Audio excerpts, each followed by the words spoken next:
ദൈവത്തിൻ്റെ ഏറ്റവും പ്രിയമുള്ളവരെ, അവിടുത്തെ സമാധാനം ഞാൻ ആശംസിക്കുന്നു.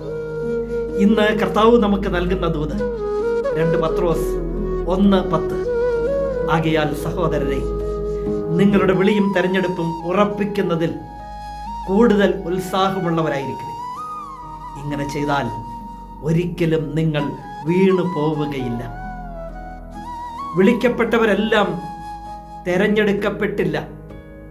അതുകൊണ്ട് നമ്മുടെ വിളിയും തിരഞ്ഞെടുപ്പും ഉറപ്പിക്കുന്നതിൽ നമ്മൾ കൂടുതൽ ഉത്സാഹമുള്ളവരായിരിക്കണം.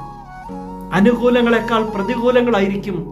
അപ്പോഴും ഒരു ചെറിയ അനുകൂലം പോലും ചെറുതായി കാണരുത്, അതിനെ വലുതായി കാണണം. എന്നിട്ട് കൂടുതൽ ഉത്സാഹമുള്ളവരായി മാറണം.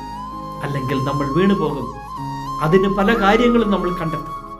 പാതി വഴിയിൽ ഇടറിപ്പോകാതിരിക്കാൻ കൂടുതൽ ഉത്സാഹമുള്ളവരാകണം.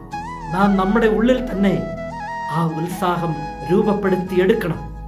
വിളിക്കപ്പെട്ടവർ മാത്രമല്ല, തെരഞ്ഞെടുക്കപ്പെട്ടവരുമല്ലേ നമ്മൾ. അത് നമ്മൾ ഉറപ്പിക്കണം. കരുണാമയനായ ദൈവം നമ്മെ എല്ലാവരെയും സമൃദ്ധിയായി അനുഗ്രഹിക്കട്ടെ.